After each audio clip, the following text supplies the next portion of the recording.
સ્વામિનારાયણ વચનામૃત અંત્યનું 11મું. હા ભાઈ. પિતાજીના જેવી સમજણનું.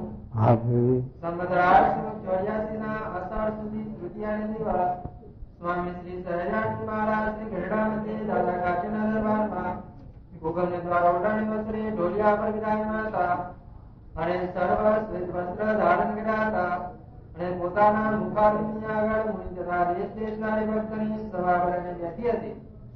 પછી શ્રી મહારાજ બોલ્યા છે, જે અમે એક પ્રશ્ન પૂછીએ છીએ, ઇન્દ્રિયો અને મન એ બેને જીત્યાનું એક સાધન છે કે ઇન્દ્રિયોને જીત્યાનું જુદું સાધન છે ને મનને જીત્યાનું જુદું સાધન છે? હા, આ વચનાથ મહારાજ 11નું સમજાવે. સીતાજીના જેવી સમજણની વાત કરી અને ઇન્દ્રિયો મન એ જીતવાની વાત કરે મહારાજ. મન છે, ઇન્દ્રિયો છે, એ દેહ છે, એ બધાને જીતવાના માટે રસ્તા બતાવે છે. ઇન્દ્રિયો જીતવી હોય તો એ જ્ઞાન કામ ના આવે, એ સુધી નિયમ કામમાં આવે. નિયમ ઇન્દ્રિયોને જીતવા માટે જે વેદની મર્યાદા મૂકી, નિયમ કે આ રસ્તે જવું, આ રસ્તે ન જવું, આ કરવું ના ન કરવું, એ વિધિ નિષેધ. એ ઇન્દ્રિયો જીતવા માટે એ વિધિ નિષેધ કામના નિયમ. અને મનને જીતવા માટે નિયમ નહીં, એના માટે આ ભક્તિ, નવધા ભક્તિમાં મનને ઘૂસવવું, ભૂતને વાહડો. જેમ બધી ભૂત વસ્યું હોય પછી તમે એને કામ બતાવો એટલે કામ તો ભૂતને કરતા વાર નહીં, જલ્દી કરી નાખે. પણ પછી નવરું થાય ત્યારે પાછું કામ માગે. કઈક કામ બતાવો ને કે તને ખાવું, પછી આપણને ખાવા તૈયાર થાય. કામ કેટલું બતાવું, ક્યાંથી કાઢવું? પછી થાય કે પછી પેલો મૂંઝાણો કે આ ભૂતને તો વસ્તુ કર્યું પણ હવે ખાવા માટે. તો પછી તમારા જેવા કોઈ કળા બતાવી કે સુધી એક વાહડો રોજ ફળિયામાં અને 50 હાથ ઊંચો, પછી ભૂત નવરું થાય અને કામ માગે ત્યારે કેવું આના ઉપર ચડ ને ઉતર, પછી નવરું થાય ખરું. એ પછી ભૂત ખાવા તૈયાર થાય. એમાં ભૂતને આ બતાવ્યું, મનને મહારાજ આ બતાવ્યું, નવધા ભક્તિ. અને એટલે મહારાજે સજે નવધા ભક્તિમાં મનને જોડી મેળવું, સેવામાં જોડી મેળવું. એટલે સજે બીજા ઘાટ ન કરે, બીજા સંકલ્પ ન કરે. અને ઇન્દ્રિયોના નિયમમાં રાખે. ઇન્દ્રિયો 5 વિશે છે, શબ્દ, સ્પર્શ, રૂપ, રસ, ગંધ. એ છે તે ઘટિત, એટલે ભગવાન અને ભગવાન સંબંધી છે. જગત સંબંધ જેવો સાથે એટલે ઇન્દ્રિયો નિયમમાં આવી જાય. એ આ મહારાજ રસ્તો બતાવે. મહારાજ 4 જીતવાનું બતાવ્યું: દેહ, ઇન્દ્રિયો, મન અને આત્મા. 4ની શુદ્ધિ બતાવી. મોરારજી સ્વામીએ પણ આ શબ્દ લખ્યા કે દેહની શુદ્ધિ એ નિયમથી નહીં, જ્ઞાનથી ન થાય ને એની ઉપાય નહીં. દેહની શુદ્ધિ માટે 2 લોટા પાણી વેડવું જ પડે, ન કે દેહ ગંધાય. દેહ શુદ્ધ, દેહને હવા ઉઠ્યા એટલે 2 લોટા પાણી વેડવું જ પડે દેહ ઉપર. ત્યારે દેહની શુદ્ધિ થાય અને પૂજા પાઠ કરવું હોય થઈ શકે.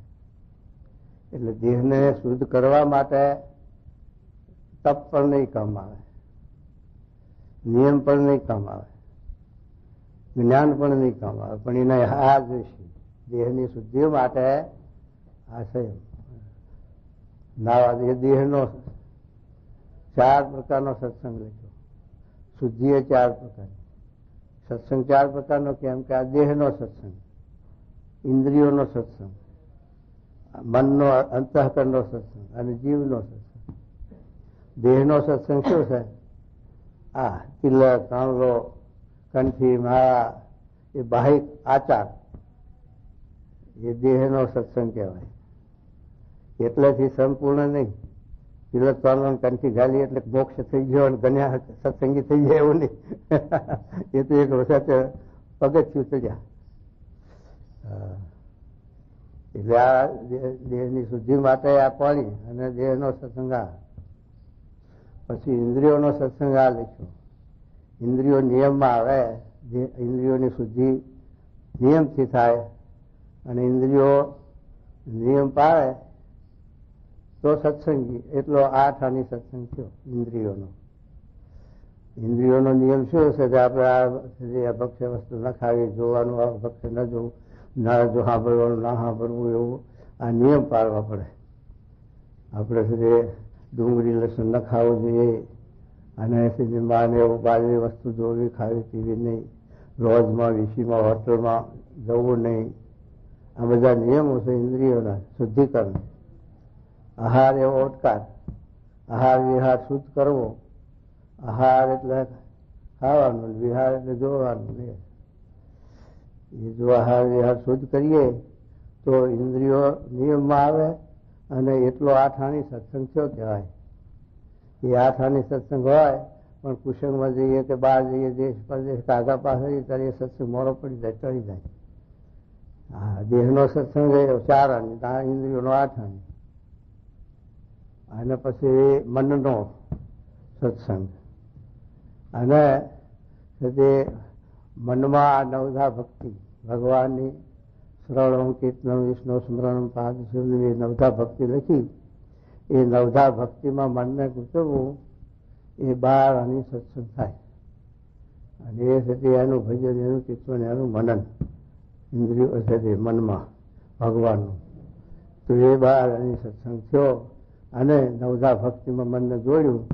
એટલે એ 12 આની સત્સંગ અને જીવનો સત્સંગ જુદો. જીવનો તો એને એના સ્વરૂપનું ભાન થવું જોઈએ. વૃત્તિ જ્ઞાન મુક્તિ, જ્ઞાન વિના મુક્તિ નથી. આત્માનું જ્ઞાન, આત્મા કેવો છે અને આત્મા શી વસ્તુ છે એ જાણવું જોઈએ. આત્મા માયા પર છે, સચ્ચિદાનંદ છે, અસિદ્ધ છે, અજરમર છે, એને બહાર પણ ઘડી પણ જોવા નથી, એના નામરૂપ આકાર નથી. એ તો ચૈતન્ય મૂર્તિ છે, નિરાકાર. આવો જે આત્મા, એને એના સ્વરૂપનું ભાન થવું જોઈએ. આત્માનું પાણી પલાળે નહીં, શસ્ત્ર કાપે નહીં, અગ્નિ બાળે નહીં, એવી રીતનું જે આત્માનું જ્ઞાન. આત્મા આ 3 દેહથી અને આ બધા પ્રકૃતિના કાર્યથી પર નોખો. તો એ આત્માનું જ્ઞાન આત્મામાં થાય, આત્મજ્ઞાન તારે છે એને એ સત્સંગ થયો. અને એમાં આત્મામાં પરમાત્માનો સાક્ષાત્કાર થાય. ત્યારે પછી હોળવાની સત્સંગ થાય. અને એ સત્સંગ પછી જીવમાંથી જાય નહીં. એ રંગ પાકો ચડ્યો. આ કાળા ડગલાના રંગ ના લાગે કોઈ. લાલ, પીળો, વાદળી, કાળો ગમે તે રંગમાં બોલો તો કાળા લુગડાનો રંગ અડશે નહીં. બીજું લુગડું ગમે તેવું રંગમાં હશે, બીજા રંગમાં બોલશે એટલે બદલાઈ જશે. કાળો રંગ નહીં બદલાય. એમ આપણો રંગ એવો આત્મામાં રંગ આ લાગે. આત્માનું જ્ઞાન, પરમાત્માનું જ્ઞાન, એનો સાક્ષાત્કાર.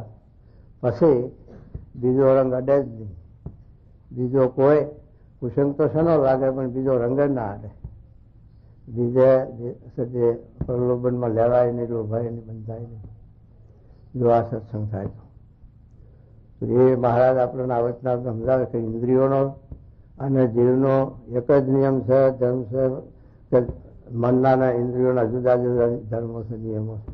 એ વાત પહેલી સમજાવે. શું કહે છે જુઓ. પછી મોટા મોટા પરમહંસ હતા, એમને જેવું જેને વાંચ્યું તેવું તેમને કહ્યું, પણ શ્રીજી મહારાજના પ્રશ્નનું સમાધાન થયું નહીં. હા. પછી શ્રીજી મહારાજ બોલ્યા છે, એનો ઉત્તર તો એમ છે કે વૈરાગ્ય, સ્વધર્મ, તપ અને નિયમ એ 4 સાધન કરીને ઇન્દ્રિયો જીતાય છે. ઇન્દ્રિયો જીતવામાં નિયમ, તપ અને વૈરાગ અને સ્વધર્મ, ધર્મ, વૈરાગ, તપ, નિયમ, આ સાધનો લખ્યા ઇન્દ્રિયોને જીતવાના. ઇન્દ્રિયોને જીતવું હોય તો તપ કરવું પડે. સેમ ઇન્દ્રિયોનો પાછી વાળવી પડે વિવિધ ભોગમાંથી. એ તપ અને નિયમ એના. અને આ છે સ્વધર્મ એનો. અને આ રીતે જો મહારાજ કહે છે કે 4 નિયમ બતાવ્યા એમાં વર્તાવે ઇન્દ્રિયોથી ઇન્દ્રિયો જીતાય, ઇન્દ્રિયો વેચાય. અને મનનું હવે શું કે જુઓ, અને ભગવાનની મહાત્મ્ય સહિત જે નવધા ભક્તિ, જો નવધા ભક્તિ બતાવે, એને કરીને મન જીતાય છે. મન આ જીતાય. મન જીતવામાં નવધા ભક્તિમાં જોડી મેળવું પ્રવૃત્તિ મનને ભગવાનની મૂર્તિની શ્રવણ, કીર્તન, કથા, કીર્તન, વાર્તા, ધ્યાન, એમાંથી મનને તૃપ્તિ પામવીને એની તૃપ્તિ આપવી. કથા, કીર્તન, વાર્તા, ધ્યાન, સેવા, એમાંથી મનને નવરું રાખવું નહીં. એટલે કર્યા કરે તો મન જીતાય.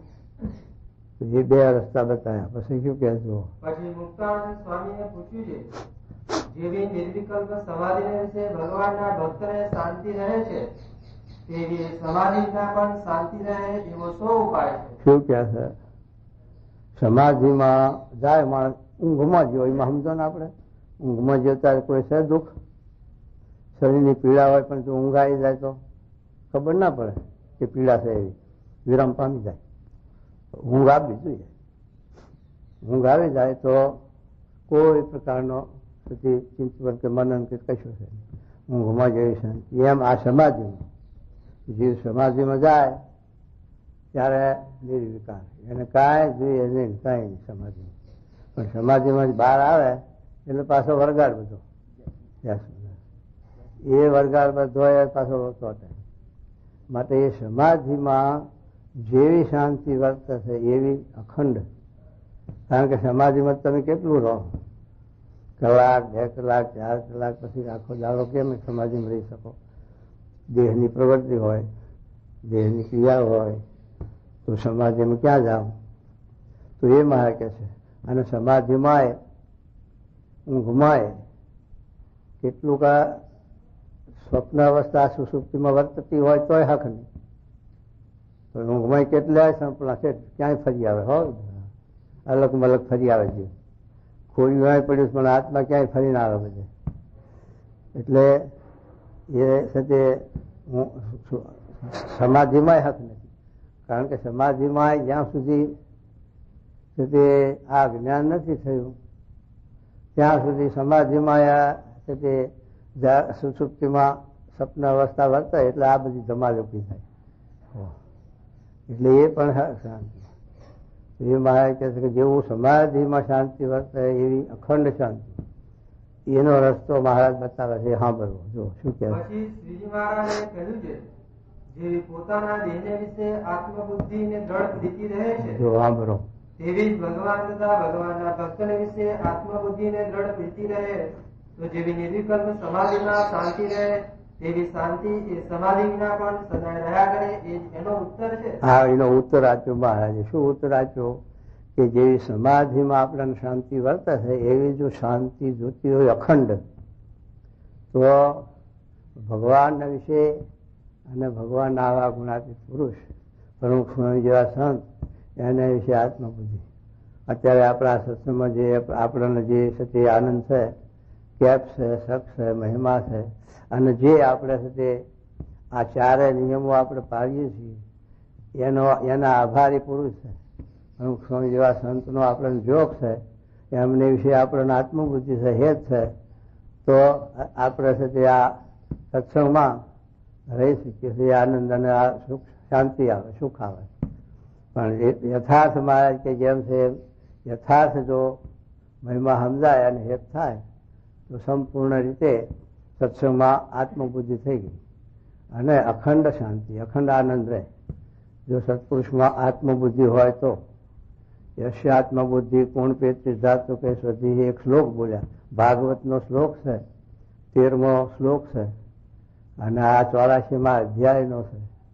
10મા સ્કંદનો 84ના અધ્યાયનો શ્લોક છે. એની અંદર લખ્યું ખરા જીવને 4 પ્રકારની આત્મબુદ્ધિ થઈ ગઈ છે. એક તો દેહના વિશે આત્મબુદ્ધિ થઈ ગઈ છે. હું પણ આનું આ જે અભિમાન થઈ ગયું આ દેહનું, અને દેહમાં 4 પ્રકારની આત્મબુદ્ધિ એ દેહના સંબંધી. પછી બીજી આત્મબુદ્ધિ કે મારા દેહને લઈ અને દેહના સંબંધી છે મમત્વ, એટલે હું ને મારું એ જ માયા લખીને. અને ત્રીજી આત્મબુદ્ધિ છે જળના વિશે. જળના વિશે આત્મબુદ્ધિ છે ગંગાજળનું પાણી અહીં ઠેઠ લાવે અને મારે તાર મોટા મેલા ગંગા સ્વર્ગમાં જાય. આમ પણ એ તો કયા કાર્યક્રમ હોય કે ગંગાજી બાળા છે તો પાછું જવું પડે, ભોગવવા પડે. પણ આ તો એક મહિમા છે ને. એટલે જળના વિશે આત્મબુદ્ધિ છે, અને પ્રતિમા ભગવાનની મૂર્તિઓ, અને એમાં આપણે આત્મબુદ્ધિ છે. આ 4 પ્રકારની આત્મબુદ્ધિ છે. એવી 4 પ્રકારની આત્મબુદ્ધિ સત્પુરુષમાં નથી કરતો તો ગોખર. આવું ભાગવતમાં લખ્યું. ગોખરનો અર્થ સમજાય છે ને, સંસ્કૃત ભણ્યા વિને ખબર. પશુ જેવો લખ્યા ને, ગો કહેતો તો આખલો થાય, ખર કહેતે ગજેડો થાય. એવું ભાગવતમાં તો શબ્દ લખ્યા કે આ 4 પ્રકારની આત્મબુદ્ધિ જીવના છે દેહમાં, દેહના સંબંધીમાં, જળમાં અને પૃથ્વીમાં. એવી ને એવી 4 પ્રકારની આત્મબુદ્ધિ તો સત્પુરુષમાં નથી કરતો તો ગોખરા. આ શબ્દ ભાગવતનો અને ભાગવતમાં લખ્યું છે. એટલે એ દરેક શાસ્ત્રનો અભિપ્રાય શું આપ્યો? કપિલ ગીતામાં એ આ બતાવ્યું. કપિલદેવ ભગવાને દેવહૂતિ માતાને બતાવ્યું ત્યારે આ જ બતાવ્યું. તો કે તમે તમારા દેહના વિશે, તમારા દેહના જે સંબંધી એના વિશે જેવી તમને આત્મબુદ્ધિ છે, એવી તમે મારા એકાંતિક સંત, એકાંતિક ભક્તને વિશે આત્મબુદ્ધિ કરો તો છે તે ભાગવત ધર્મનું પોષણ પણ થાય અને મોક્ષનું દ્વાર ખુલ્લું પણ થાય. આ ભાગવતના 3જા સ્કંદનો 25મા અધ્યાયનો આ શ્લોક પ્રસંગ વજ્રમપાદ. એ છે 3જા સ્કંદમાં કપિલ ગીતાના અધ્યાય, કપિલદેવ ભગવાનનો જન્મ થયો દેવહૂતિ માતાને ત્યાં, અને પછી દેવહૂતિ માતાને જ્ઞાન આપે. એ 10 અધ્યાય કપિલ ગીતાના કહેવાય. એટલે કપિલ ભગવાને દેવહૂતિ માતાને જ્ઞાન આપ્યું છે, એ પણ આપણે વિચારવા જેવું. અને એમાં પણ આ બતાવ્યું પ્રસંગ બધો કે તમારે જેવી દેહને દેહના સંબંધી ગાઢ પ્રસંગ છે એવો મારા એકાંતિક સત્પુરુષનો ગાઢ પ્રસંગ કરો તો તમારા ભાગવત ધર્મનું પોષણ થાય અને મોક્ષનું દ્વાર ઉભા થાય. ભાગવત ધર્મનું પોષણ કેમ? કે આપણે ભગવાનમાંની ભક્તિના માર્ગે ચાલ્યા તો એમાં દૃઢતા કેમ થાય, પાકી નિષ્ઠા કેમ થાય, અને પછી એ કોઈ દિવસે દેશ કાળ ક્રિયા એ કરીને પણ એ નિષ્ઠા ફરે નહીં. એ સાથે ભાગવત એકાંતિક ધર્મનું પુષ્ટિ, એકાંતિક ધર્મ નિષ્ઠા. હવે 11 લખ્યું એકાંતિક ધર્મ એટલે શું? એક ભગવાનના વિશે જ આત્મબુદ્ધિ અને સાથે બીજા જગતમાં થી વર્તી ઓછી થઈ જાય તો એકાંતિક ધર્મ કહેવાય. અને એનું પોષણ આ વર્ધી પમાય. એના માટે આ સાથે કપિલ ગીતાનો શ્લોક લખ્યો. પેલો છે 10મા સ્કંદનો શ્લોક. 2માં આત્મબુદ્ધિ સત્પુરુષમાં બતાવી. તો આપણે તેવા ગુણાતી સત્પુરુષ મળ્યા તો એમાં આપણે જો આવી આત્મબુદ્ધિ હોય દેહ જેવી, દેહના સંબંધી જેવી, એમથી અધિક આત્મામાં તો આવ્યું. દેહના સંબંધીમાં એવું હેત ન રાખવું. તો પછી 24 કલાક તમારા ખંડસેમાં જ એટલે આંખ મીચવી ના પડે. જો આવી આત્મબુદ્ધિ હોય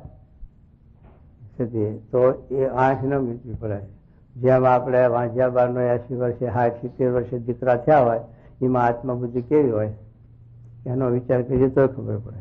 દેહમાં તો આત્મબુદ્ધિ છે જ, અને દેહના માટે તો જે પડ્યું રહે બધું, પુત્રએ પડ્યા દીકરાએ. પણ એવા દીકરાના વિશે આત્મબુદ્ધિ હોય પછી એનું મનન, એનું ચિંતન, એની સ્મૃતિ એ કેટલું ધ્યાન રહેશે આપણે. આઘા પાછા જઈએ, બહાર જઈએ તો એ વર્તી એ દીકરામાં આત્મબુદ્ધિ. એવી મહારાજે વાત કરી કે આવી રીતે જેવી વાંઝિયાબાના દીકરા હોય અને ગરીબપણમાં થયા હોય અને એમાં જેવી આત્મબુદ્ધિ, એવી આત્મબુદ્ધિ ભગવાનના એકાંતિક સત્પુરુષમાં કરવી એ બતાવ્યું. તો એવી આત્મબુદ્ધિ જો આપણે થાય, આપણે સતી છે સત્પુરુષનો મહિમા કંઈક છે તો આપણે અહીં આવીએ છીએ, પણ યથાર્થ નથી, જેમ છે એમ નથી. કારણ કે બીજા રવાડે ચડી જઈએ, બીજા સંગે ચડી જઈએ અને બીજા પાટે ગાડી જતી રહેશે તારે ત્યાં આપણે સમજીએ કે એવું હેત નથી આપણે આત્મબુદ્ધિ સત્પુરુષમાં, ને કે બીજે વર્તી જાય જ નહીં. તો એ મહારાજ કહે છે કે ગાયો હોય, 2 ગાય હોય અને ગાયનું વાસરું હોય, પણ 2 ગાયોમાંથી એની માને ગોતી લે કે નહીં સાહેબ? 2 ગાયો હોય પણ એ વાસરું એનું ધાવણું જ હોય, જન્મ્યું જ હોય, પણ એની માને ગોતી લે. એને કેવી બુદ્ધિ હતી? આપણને એટલી બુદ્ધિ છે કે આ 500 સંત બેઠા છે પણ મારા ગુરુ પ્રમુખ સ્વામી બેઠા, એટલી દ્રષ્ટિ જાય બધા એવું કરવું. ભગવાન ઉગડે બધા કરવું તો પછી આ તો ઠેકાણું ના પડ્યું. તે કુંભાર હતા, ગાઢ ગળા કુંભાર હો, પેલા માટલા ઘડે ને એ કુંભાર હતા. તે કૂતરી પાડેલી, કૂતરાને ઘેર પાડેલું, એ કૂતરું ફરી બે ખવાડે ને પછી કૂતરી એનું નિશાન શું રાખેલું કે ગારાળા પગ હોય એ મારો ધણી. કારણ કે કુંભારને આખો દાડો માટી ખોદવી હોય એટલે પગ ગારાળા હોય, બીજાના કઈ એવા પગ ગારાળા હોય નહીં. પેલા કુંભારના પગ ગારાળા હોય, કાંથી માટી આખો દાડો ખૂંદવાની હોય. એટલે પેલી કૂતરીએ નિશાની એ રાખી કે આ ગારાળા પગ હોય એ મારો ધણી.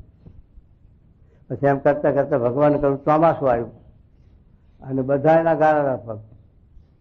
પછી કૂતરી ગોતવા જાય ધણીને ક્યાંથી આશા આવે? જ્યાં ગાળા પગ ભાગે મારો ધણી છે ઊંઘવા જાય ત્યાં ધોકો ખાય. પેલા મનમાં કા કડવા આવે, ઊંઘવા જાય ત્યાં ધોકો ખાય. તે ધણી હાથ આવ્યો ને ધોકા ખાઈ ખાઈને કેરડો હરોડી દઈ હો. હા, એમ આપણે ભગવાન ઉગડે બધા કરવું તો કેરડો હરોડી જાય હો. હા, અને આ ધોકેતીનો મારે ગાછા આવે. માટે એ વિચાર કરવાનો. માટે શાસ્ત્ર દીવો આપ્યો છે, માટે શાસ્ત્રનો મારે લખ્યું કે જે શાસ્ત્રે કરીને જે નિશ્ચય થાય તે નિશ્ચય સાચો. માટે શાસ્ત્રની અંદર ભાગવતમાં, ગીતામાં, મહાભારત, રામાયણમાં વાંચ્યો અને એની અંદર આવા સત્પુરુષોના લક્ષણ, એની સ્થિતિ, એના ગુણ, એની પ્રવૃત્તિ લખી બધી. એવા પુરુષ કેવા હોય એની ઓળખાણ આપણને આપી છે. તો એ દ્રષ્ટિએ કરીને જો આપણે સત્પુરુષને ઓળખીને એનો આશરો કરીએ તો પછી આપણું કાર્ય સિદ્ધ થાય અને તો શાંતિ સુખ મળે. પણ એના ઘરમાં શાંતિ નહીં આપણને ક્યાંથી આપે? એના ઘરમાં શાંતિ ના હોય એના ફાયર તો આપણને શાંતિ ક્યાંથી આપે કહો? હા, તો એ વિચાર કરવાનો. તો અમારા પ્રમુખ સ્વામી નામે શાંતિ જ હતું હો, નહીં જ્ઞાનપણમાં. અને અત્યારે શાંતિ જ છે. નાના હતા ને પ્રમુખ સ્વામી ત્યારે 3-4 ફેરે બોલાવે ત્યારે હા કે અને એટલું બધું મૌન. પછી અમારા બ્રહ્મચારી હતા રાજકોટના એકાવડા નાના, તે શાસ્ત્રીભાઈ સેવામાં રહેતા. એ જરા ચંચળ બહુ. એટલે શાસ્ત્રીભાઈ કહેતા કે આ તારી ચંચળી થોડી છે પ્રમુખ સ્વામી ના જ અને એમની શાંતિ છે તું થોડીક લે, એટલે બેને સમન્વય થાય એમ કેતા. એ વખતે એવી શાંતિ હતી. હવે તો માથા આખા બ્રહ્માંડનો ભાર આવ્યો પછી શાંતિ રાખી ક્યાં ચાલે? હવે બધું કઈ કાર્ય કરવું પડે. એટલે એ મહારાજ કહે છે કે આવી રીતે આ સત્પુરુષમાં આત્મબુદ્ધિની વાત કરે છે મહારાજ કે આવી રીતે જો સત્પુરુષમાં આત્મબુદ્ધિ હોય અને ભગવાનમાં હેત નિષ્ઠા હોય તો એ જેવી શાંતિ. કારણ કે અહીંયા શાશ્વત સુખ રહેલું છે ભગવાન પાસે, સત્પુરુષ પાસે, અને બીજા જગતમાં ક્યાંય શાંતિ નથી, સુખ નથી. તો એ મહારાજ કહે. હવે શું કહેજો? પછી શ્રીજી મહારાજે વળી પરમહંસ પ્રત્યે પ્રશ્ન પૂછ્યો છે. હા, ગમે તેવા ગુના દેશકાળાથી પ્રાપ્ત થાય હા, તો પણ ચોરીથી કલ્યાણના માર્ગમાંથી પાછો પડે જ નહીં. એવો જે હરિભક્ત હોય તેની કેવી જાતની સમજણ હોય? આજે બીજો પ્રશ્ન કેવો આવ્યો કે ગમે તેવા દેશકાળ, મનનો કુસંગ, સત્સંગનો કુસંગ, બાળનો કુસંગ, એવા દેશકાળો નડે. દેશકાળો આપણે જોઈએ છીએ બહાર કેટલાય લોકો સત્સંગમાંથી પડી જાય છે, એવો સંગ લાગી જાય, મનનો એવું દુઃખ આવી પડે, મન ઘાટ સંકલ્પ પડે અને અનંત પ્રકારના વિઘ્ન છે, આવરણ છે આ જીવને. એમાંથી આ નીકળવું બહુ કઠણ. એવું કે મારે કે આવો ગમે તેવો આપતકાળ આવી પડે, દેશકાળ આવી પડે, કહો દેહનો કોઈ એવો ભયંકર રોગ આવે તોય મૂંઝવણ થાય ને ભગવાનની નિષ્ઠા ના રહે, અથવા કોઈ એવો આપતકાળ આવે તો, અથવા તો સંગ દોષ લાગે એવો કોઈનો, અને એમાં છે તે પ્રલોભન આપણને મળતું હોય તો એમાં છે તે વર્તી આપણી ખેંચી જાય. એ રીતે છે તે, અથવા બીજા કોઈ પ્રલોભન આપે સત્સંગમાં, બાલ્ય કુસુમમાં, તો એ રીતે બહાર કહે છે ગમે તેવા દેશકાળે કરીને પણ આપણી બુદ્ધિ ભ્રમી ન જાય, આપણી સમજણ સુંઠાય નહીં, અને આપણી સમજણમાં આવી રીતે શાંત દઢતા રહે. એનો બીજો ઉપાય શું? તો પણ મહારાજ ક્યાંય પણ એની વાત બતાવે. કેમ કે બીજી વાત ક્યાંથી લાવવી? શાશ્વત બધું એ ત્યાં રહ્યું છે. તો એ મહારાજ કહે સત્પુરુષમાં આત્મબુદ્ધિ હોય, હેત હોય, તો સત્સંગ મૂકીને જાય નહીં, સત્સંગ ટળે નહીં, અને સત્સંગ દેશકાળ ન લાગે. દેહના ધર્મો, દેહના ભાવ છે તે ગણાય, તોય પણ સત્સંગમાંથી પડી ન જાય. એને આત્મબુદ્ધિ છે, હેત છે. સત્પુરુષમાં એવું અસાધારણ હેત છે. મહારાજે લખ્યું કે ચોર હોય, ચોર તો નિર્દય છે, પણ એના સંબંધીમાં, બહેરા છોકરામાં આત્મબુદ્ધિ છે, તો બીજા ખાતર પાડે. ત્યાં કોઈ ઝાટકો મારે તો એને બીક નહીં, અને મરવાની એ બીક નહીં, કોઈ લોકલાજની એ બીક નહીં, કાંઈ નહીં. પણ ગમે ત્યાંથી લૂંટી ખાતર પાડી લાવી અને બહેરા છોકરાનું પોષણ કરે. શું છે? આત્મબુદ્ધિ. ઘરમાં તો એ આ લમણો જાય છે ને, એ આ હેત, એ આત્મબુદ્ધિ. તો એ મહારાજ આપણે ના કહે છે. આવી જો આત્મબુદ્ધિ સત્પુરુષમાં હોય તો એને કોઈ પ્રકારનો કુસંગ, કોઈ પ્રકારનો દેશકાળ લડે નહીં, અને દેશ સત્સંગમાંથી પડે નહીં. સત્પુરુષમાં હેત જોઈએ, આત્મબુદ્ધિ જોઈએ. તો એ મહારાજ આ બીજી કલમે સમજાયું. પહેલી કલમમાં પેલું સમજાય શાંતિ, સમાધિના જેવી શાંતિ અખંડ સત્પુરુષમાં આત્મબુદ્ધિ. અને દેશકાળ ગમે તેવા વિપરીત આવે, પહેલાજી જેવા તો નથી આવે એવા આપણે. પહેલાજીના દેશકાળ જોઈએ તો પહેલાજીને હિરણ્યકશિપુનો બાપ, પહેલાજીને વિષ્ણુ ભગવાનનું નામ મુકાવતે, ભજન મુકાવતે કેટલા ઉપાય કર્યા. એને મારવા સુધી છે, છેવટ જતે હોળકા બનાવી. એની બેન હોળકા હતી, એ સતી, એટલે દર પુણ્યમે એ હોળકામાં હોમાતી અને હજીવન નીકળે, એ બળે નહીં, સતી હતી. એટલે એના મને વિચાર થયો કે આ પહેલા છે એ બળી જશે, અને આ તો બળતી નથી હોળકા તો, એટલે એના ખોરાક લઈ અને આપણે અગ્નિ વહાડવું. ત્યાં હોળી તાનની થઈ હોય, એને કશુંકની કરેલી છે હોળકા. એમાં હોળકામાં આપણે લાભ ન લેવો. આપણે તો હોળકાના બીજા દાળ ફૂલ દોડ કહેવાય. એટલે પ્રહલાદજીની ભગવાને રક્ષા કરી અને અગ્નિમાંથી બચાવ્યા, અને હોળકા બળી ગઈ. જે નથી બળતી એ બળી ગઈ, કારણ કે સતીના કરતા ભક્તપણું વિશેષ છે. ભગવાનની ભક્તિ અધિક છે ને સતી કરતા.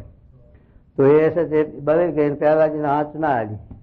એટલે જે ભગવાનના ભક્તો હતા એને ઉત્સવ, ભજન ને કીર્તન ને બહુ તો ગુલાલ હો, કાદવ કે કચરો કે એવું ઉડાડવાનું ના હોય. હોળીઓ બહુ રમે ગામડામાં, બહુ એવા કાદવ ઉડાડે, પણ એ કોણ ઉડાડે?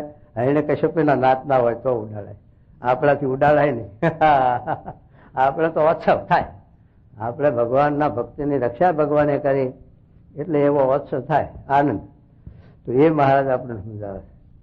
તો એ છે તે પહેલાજીને આટલી બધી ઉપાય કરવા છતાં પહેલાજી મચક ના આપી કે આ તું બધું તારું માયાવી છે ને ભગવાન મારા સાચા, અને તારા રાખણ વાળા દેખાડ્યું ક્યાં છે કે બધે વ્યાપક છે, પણ બધે મારે ગોતવા ક્યાં જવા કે આ થાંભલામાં છે.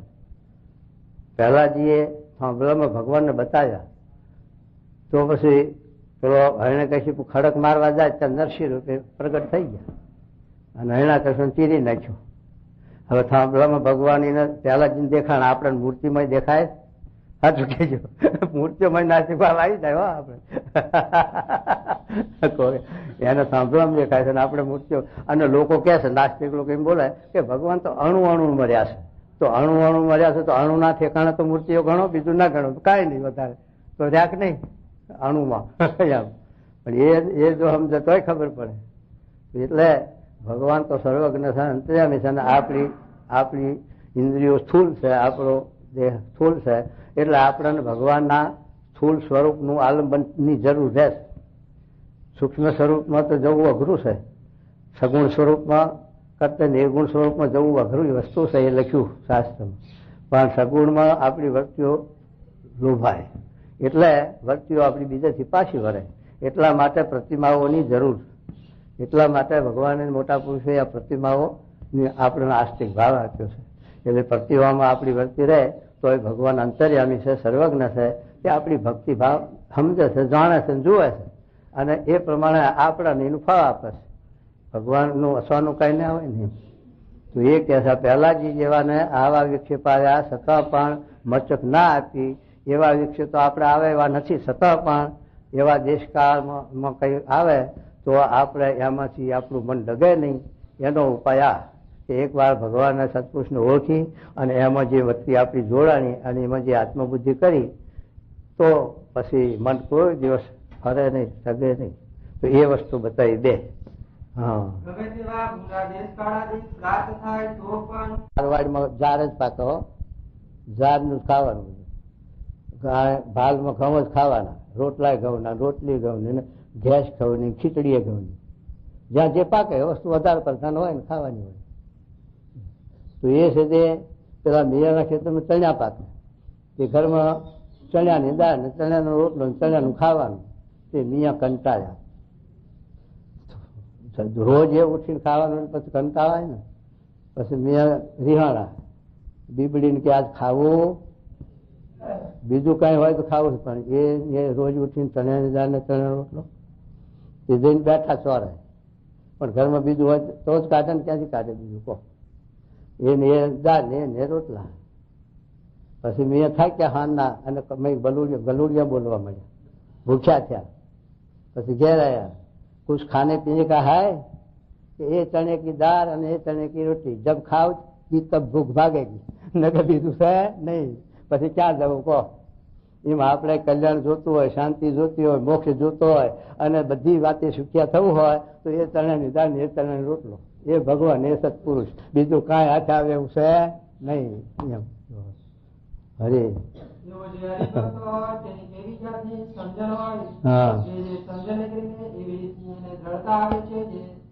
કોઈ રીતનું વિઘ્ન લાગતું નથી.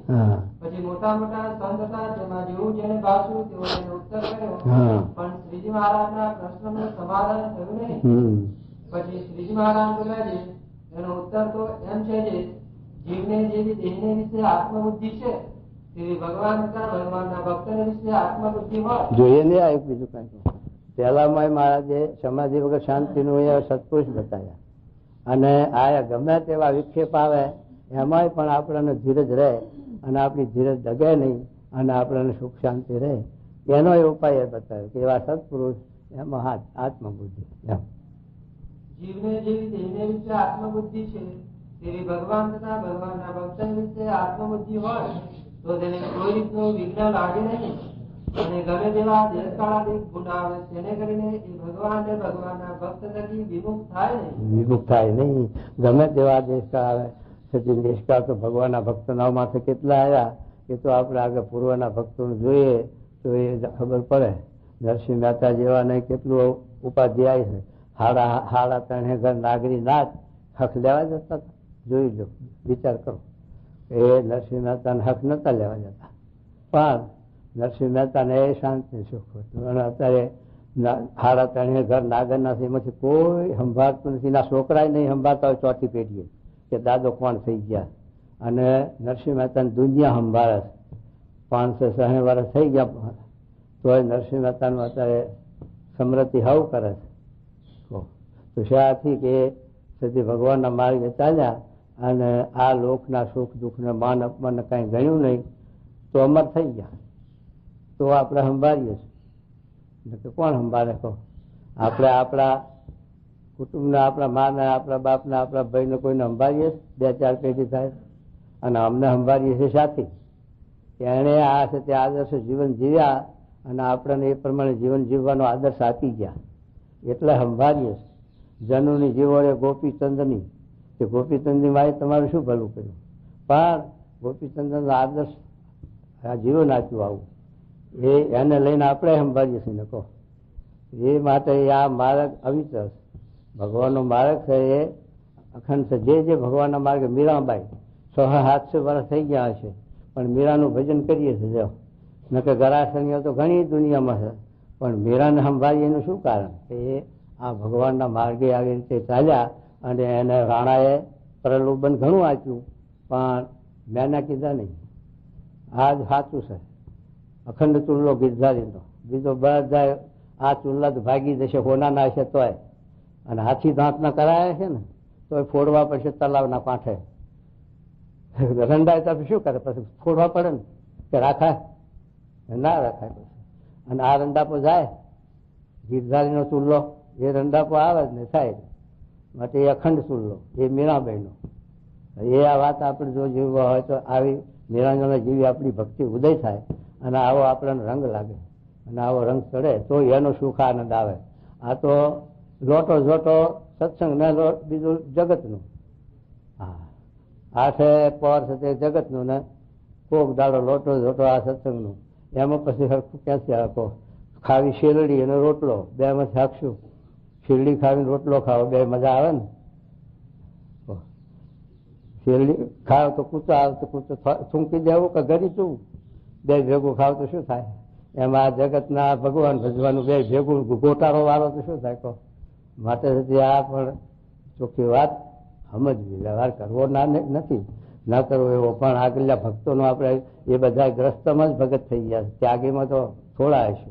નરસિંહ મહેતા ગ્રસ્ત હતા, મીરાબાઈ એવા હતા, અને બધા સુધી ભગતો થયા, જનકના અમરીશને એવા, તોય પણ એ ગ્રસ્તાશ્રમમાં હતા.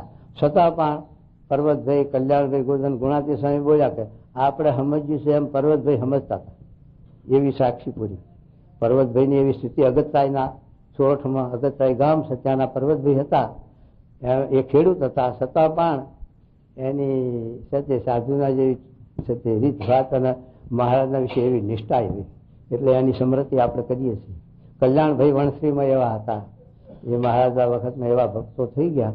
એ ગ્રસ્ત હોવા છતાં પણ આ સત્સંગ પ્રધાન થયો, અને વ્યવહાર પણ ભગવાને હાથ પણ વ્યવહાર ચાલ્યો. વ્યવહાર કાંઈ બંધ નથી થઈ જતો, પણ આપણે એ માર્ગે ચાલવું એ આપણે છે ટેવ નથી પાડી, એટલે આપણને અગામું લાગે. પણ જયારે છે તે માર્ગે જો છે તે આદર કરીએ તો સરળ થઈ જાય, પછી આપણને વ્યવહારમાં દુઃખ ના આવે, અને ભગવાન આપણી રક્ષા કરે. એટલા માટે આ મહારાજ કીધું. પછી હવે શું ક્યાં જોયું હોવું? હા,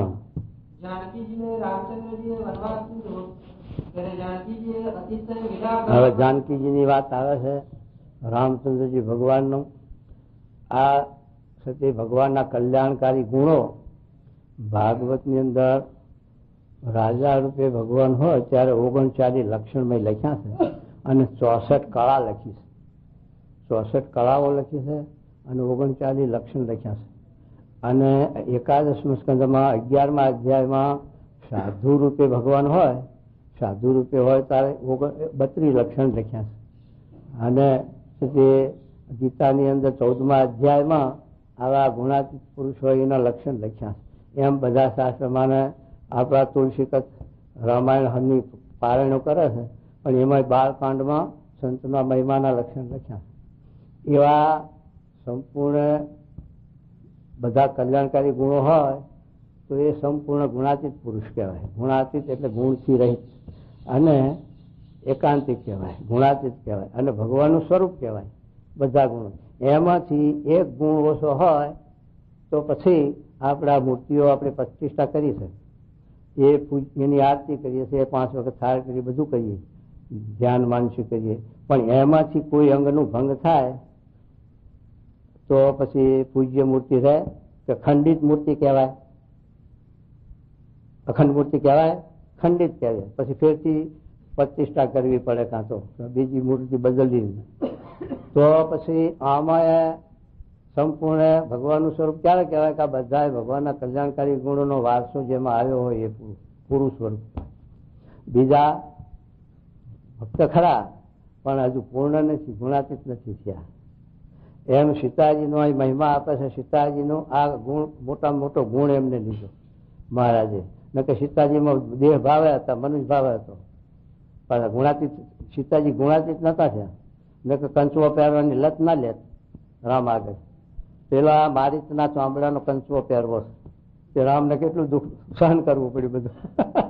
મારીચ મારવા ગયા, પાછળ રાવણ આવ્યો, એને ઉપાડી બધી ધમાલ થઈ. એટલે સર્વગુણે સંપન્ન નહીં, પણ આ એક એમનામાં મોટા મોટો ગુણ છે. એ આપણને મહારાજ પ્રદર્શન કરે છે કે સીતાજીમાં મોટા મોટો ગુણ કયો કે તે શું કે સીતાજી છે તે લોકાપાદ હતો. રામના માથે રામ હતા, એનું જીવન એ માટે હતું. એક નારી, એક વચન, એક બાણ. એક બોલ્યા એ પછી ફરાય નહીં. એટલે રઘુકુળ की રીત ચલી આવી. એક વચન અને એક બાણ અને એક નારી, સદાય બ્રહ્મચારી. એવી રીતે આ રામનું જીવન હતું. એટલે તે લોકાપાદ જયારે લંકામાંથી સીતાજીને લઈને રાજમાં આવ્યા ઘેર, ત્યારે રાજમાં પછી નગર ચર્ચા જોવા નીકળે ને રામ. ત્યાં નગર ચર્ચામાં રાતે છે તે કોઈના ઘરમાં કઈક ખટપટ થઈ હોય, હાલના ખકડે ભાઈ, ઘર છે ને ભાઈ, સ્વભાવ એકબીજાના. તે બે માણસ ખખડાટ કરતા હશે, એમાં બોલે કે એ તો પેલા દશરથનો રાવણ લઈ ગયેલો ઘરમાં ગાલે, હું તો પહેવા ન દઉં. આવું કોઈ બોલ્યું તે રામને એ શબ્દ લાગી ગયો. રામ કે મારું મારા માથે આટલું કલંગ આવ્યું. જય સાહેબ પધારો. તો પછી રામે વિચાર કર્યો કે હવે આ મારા સાથે આ કલંગ માથે આવ્યું ખોટું કહેવાય. પછી સીતાજીને વનવાસ આપે, બીજો વાંક નથી. અને રામ જાણે છે કે જયારે રાવણની પાસેથી એ લાવે છે ત્યારે એનો ટેસ્ટ કરે છે અગ્નિમાં કે આ સતી છે, એને રાવણનો સ્પર્શ નથી. અને સીતાજી કોઈ વાતે લોભાયા નથી. એવું રામ જાણવા છતાં પણ લોકાપવાદને લઈને તિરસ્કાર કર્યો. એ મહારાજે ના પાડી કે લોકાપવાદને લઈ અને ભગવાનના ભક્તનો અમે તિરસ્કાર ના કરીએ. લોકાપવાદ તો ગમે તે દુનિયા ગમે તેમ બોલે, પણ સત્ય વસ્તુ કેમ ફેંકી દેવાય એમ. તો સીતાજીએ પછી આ વનવાસ સીતાજીને આપવા માટે રામચંદ્રજી ત્યારે સીતાજીને બે બાળક લવ ને કુશ બે એ વખતે. અને પછી સીતાજીને વનવાસ આપે છે ત્યારે લક્ષ્મણજીને મૂકવા મોકલે છે. ત્યારે સીતાજી રડવા માંડે છે. સીતાજી રડે છે. ત્યારે લક્ષ્મણને એમ થાય છે કે આ રામે વનવાસ આપ્યો એટલે રડે છે રામના વિયોગી. પણ પછી સીતાજી બોલે છે, લક્ષ્મણજીને કહે છે કે લક્ષ્મણ, હું મારા દુઃખને રડતી નથી, મને કાંઈ દુઃખ નથી. કારણ કે ભલે મને વનવાસ આપ્યો, પણ વાલ્મીક ઋષિના આશ્રમમાં, ગુરુના આશ્રમમાં જઈ અને હું તો ભગવાન એમનું ભજન કરીશ રામનું. મને કોઈ જાતની તકલીફ કે દુઃખ કે વિયોગ નથી. પણ રામ અતિ દયાળુ છે અને મને વગરમાં કઈ સમજે છે કે વાત નથી, છતાં પણ લોકાપવાદ લઈને મને આ વનવાસ આપ્યો છે તો એમને દુઃખ થશે અને એ દુખાશે. માટે તમે રામને કહેજો કે સીતાના દુઃખે કાંઈ પણ દુઃખ લગાડશો નહીં અને સીતાજીને પણ કાંઈ દુઃખ નથી, એમ તમે લક્ષ્મણજી રામને કહેજો.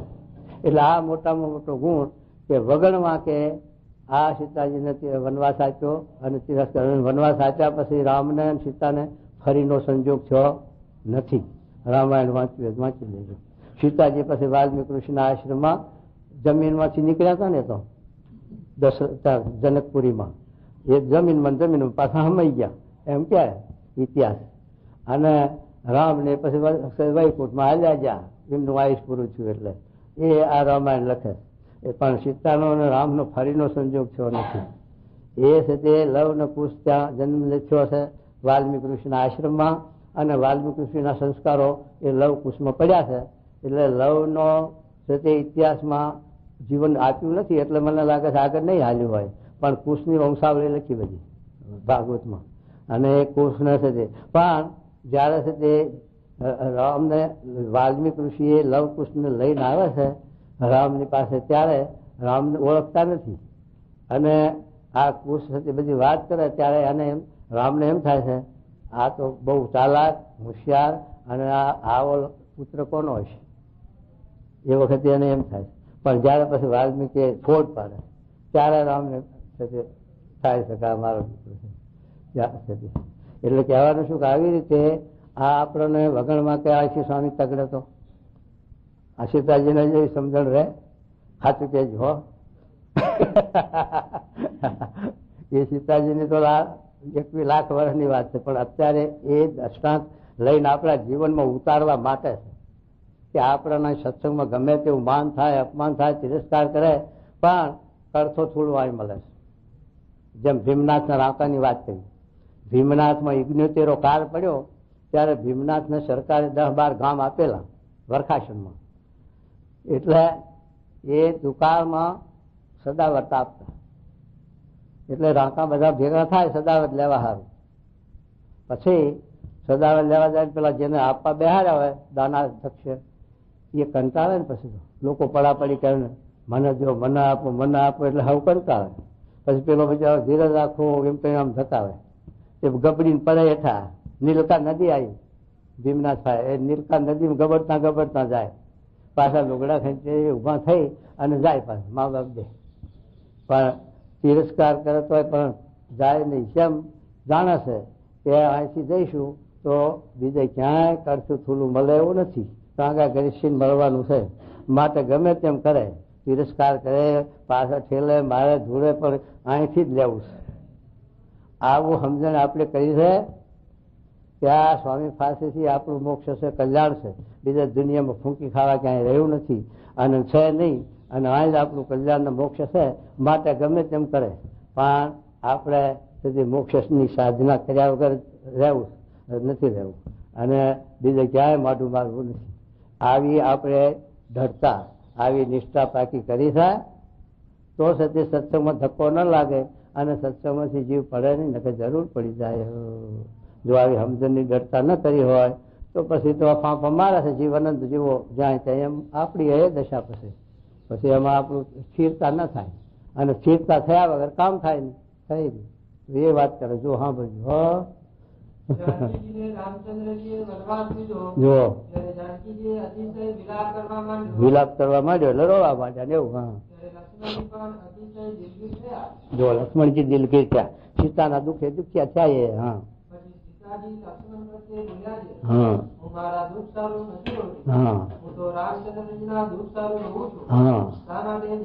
રઘુનાથજી અતિ કૃપાળુ છે, તે લોકા પાસારું મને વનમાં મૂકી અને એમ વિચારતા હશે કે સીતાને મેં વગરમાં કે વનમાં મૂકી છે એમ જાણીને કૃપાળુ છે તે મનમાં બહુ દુઃખ પામતા હશે. માટે રામચંદ્રજીને કહેજો કે સીતાજીને તો કાંઈ દુઃખ નથી, વાલ્મીક ઋષિના આશ્રમમાં આવીને સુખે તમારું ભજન કરશે. માટે તમે સીતાને દુઃખે કરીને કાંઈ દુઃખ પામશો ના. એમ સીતાજી લક્ષ્મણજી સંગાતે કહ્યું પણ કોઈ રીતે રામચંદ્રજીનો અવગુણ લીધો નહીં. આ મોટી વાત. કોઈ રીતે આપણને ભગવાનમાં કે સત્પુરુષમાં આપણને મનુષ્ય ભાવ ના આવે અને તે આપણું મન એમાંથી પાછું ન પડે એના માટે આ દ્રષ્ટાંત આપ્યું. એવી દ્રઢતા કરાવવા માટે કે સીતાજીને વગણમાં કે તિરસ્કાર કર્યો ને વનવાસ આપ્યો ને બધું થયું છતાં પણ સીતાજીના મનમાં રામના વિશે જરા પણ મનુષ્ય ભાવ આવ્યો નહીં, અવગુણ આવ્યો નહીં. અને તે એમ આપણે આ સત્સંગમાં આવી રીતે સ્વામી જેવા પુરુષ કે આવા સાથે આપણને સંતો તે આપણને કંઈ કહે, જો કે એવું તો એટલી બધી તો વિકટ આવે એવું નથી, છતાં પણ આ તો સત્સંગ છે, સમુદ્ર છે, સમુદ્રમાં બધું વસ્તુ હોય માટે છે તે એ વિચાર કરી અને આપણે જો છે તે આ મહિમા સમજાયો હોય અને આ જ્ઞાન સમજાણું હોય જીવમાં અને સત્પુરુષ સાચા છે, ગુણાતી સત્પુરુષ છે. અને તે પેલા જેમ જુનાગઢની અંદર છે તે ગુણાતી સ્વામી રહેતા હતા અને એ ગુણાતી સ્વામી રહેતા હતા ત્યારે જુનાગઢના એક છે તે સાહેબ હતા અમલદાર અને તીર્થમાં જતા હતા કાશી હરદ્વાર ને એ બાજુ.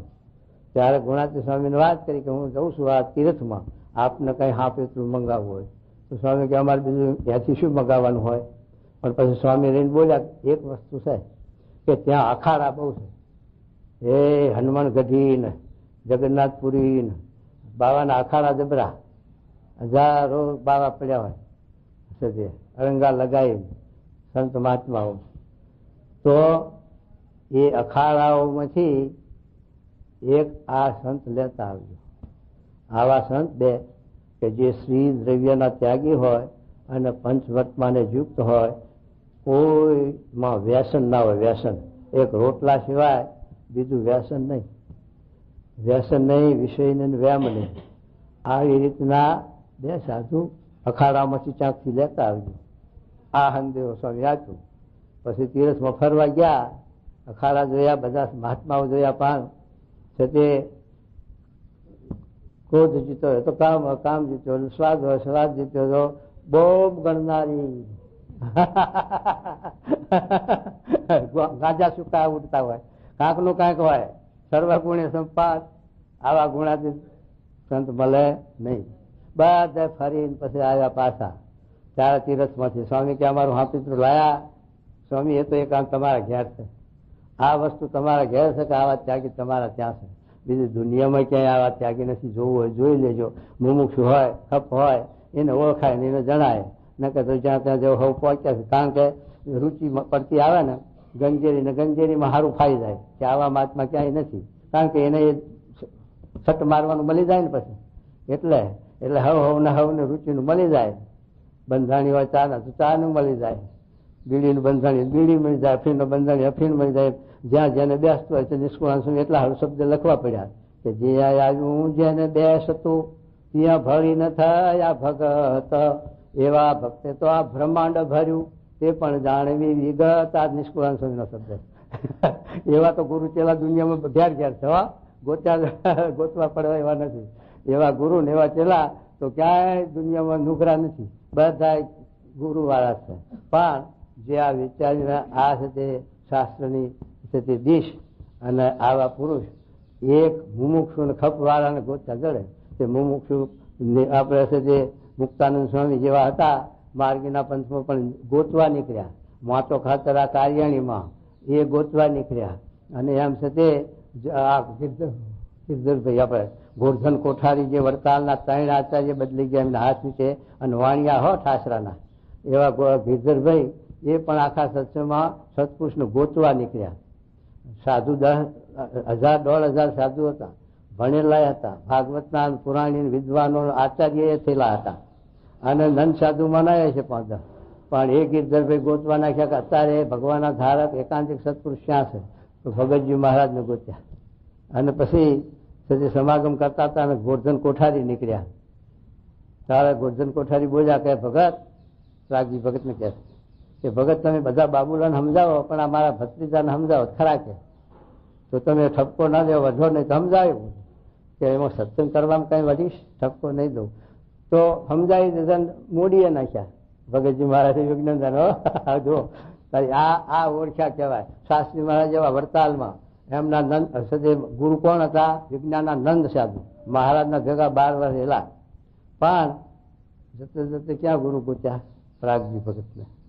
આવા લુગડે તો તમારા કોઈ એકાંતિક હોય તો અમને મહિમા સમજાય, આનું માન રહી જાય. બાજુ હા, પણ એ શાસ્ત્રી મહારાજ ભાગવતના ભણેલા, વળી મંડળધારી, વળી વિજ્ઞાનાનંદ સ્વામીના શિષ્ય, તોય પણ ભગતજી મહારાજનો સમાગમ કરી અને આ કાર્ય કરી બતાવ્યું. જો દુનિયામાં આખો સંપ્રદાય ઉભો કરી નાખ્યો.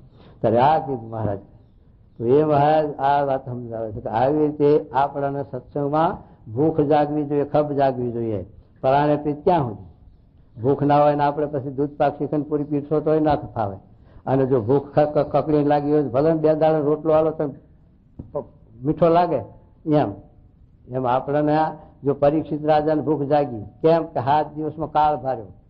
પરીક્ષિત રાજાને ઋષિનો સાપ ચોક તને 7 દાડા હાફ કરી છે તારું મૃત્યુ. ત્યાં પછી ભડક્યા. પછી છે જન્મે જઈને રાજ મૂકી અને ગંગા કિનારે જઈને બેઠા કે હવે આ કાળથી કોઈ મને બચાવનાર ખરો? 7 દાડામાં મારું મૃત્યુ છે. તો સુખદેવજી આવી ચડ્યા અને સુખદેવજી કહ્યું કે ખટવાંગનું મુહૂર્તમાં કલ્યાણ કર્યું તો તમારા 7 દાડા છે, પાછળ શું વાર છે, બેહો મારા હામાં. એમ કહીને હામાં બેહાડીને ભાગવત સંભળાવ્યું છે સપ્તાહ. અને એમાંથી આ જ્ઞાન આપ્યું છે આત્માનું અને મરી ગયા. આપણે 7 દિવસ બીજો 8મો દિવસ નક્કી કર્યો છે કોઈને? આપણે 7 જ દિવસ છે ને, શનિ રવિ સોમ મંગળ બુધ ગુરુ શુક્ર શનિ. 8મો હોય બતાવો. એ 7 દાડામાં એક નક્કી છે ને આપણા માટે. પરીક્ષિત ચેતે એમ આપણે ચેતી જાવું. હા બોલો. એવી રીતે જે ભગવાન ને ભગવાનના ભક્તનો કોઈ રીતે અવગુણ લે નહીં. હા, અને વૈરાગ્ય ને ધર્મથી તો સામાન્યપણે હોય એ હરિભક્ત તો એવો છે. વૈરાગ ને એવું ઓછું હોય તો વાંધો નહીં, પણ આવી દ્રઢતા, આવી નિષ્ઠાની પાયો મજબૂત જોઈએ. અરે અને બીજો હરિભક્ત છે તેને તો વૈરાગ્ય ને ધર્મ તો અતિ આકડા છે, જો પણ સીતાજીના જેવી સમજણ નથી. નથી. એ બે પ્રકારના હરિભક્ત છે, તેમાં કયા સંગાથી અતિશય પ્રીતિ રાખીને સોબત કરવી. હા, પછી સચ્ચિદાનંદ સ્વામીએ કહ્યું છે, ધર્મ ને વૈરાગ્ય જો સામાન્યપણે હોય તો પણ જેની સીતા જાનકીજીના જેવી સમજણ હોય તેનો અતિશય પ્રીતિ કરીને સમાગમ કરવો, પણ અતિશય વૈરાગ્ય ને ધર્મ વાળો હોય ને ભગવાનના ભક્તનો અવગુણ લેતો હોય તો તેનો સંગ તો ન કરવો. કરો. ગમે તેવો ત્યાગી હોય, ગમે તેવો ત્યાગ વૈરાગ વાળો હોય, પણ જો આ સત્પુરુષમાં હેત ન હોય, આત્મબુદ્ધિ ન હોય, ઉડતો ઉપરથી મનુષ્ય ભાવ લેતા હોય તો એવાનો સંગ ન કરવો. અને ત્યાગની વૈરાગની ખખા ન હોય, પણ નિયમ ધર્મ તો હોય, અને ભગવાનમાં સ્વામીમાં આત્મબુદ્ધિ હોય, મહારાજમાં નિષ્ઠા હોય તો એવાનો સંગ કરવો. મહારાજ એમ કે સંગ કરવાની રીત બતાવે. સારી પછી શ્રીજી મહારાજે કહ્યું છે યથાર્થ ઉત્તર થયો. નીતિ ઇતિ વચનામૃતમ જો.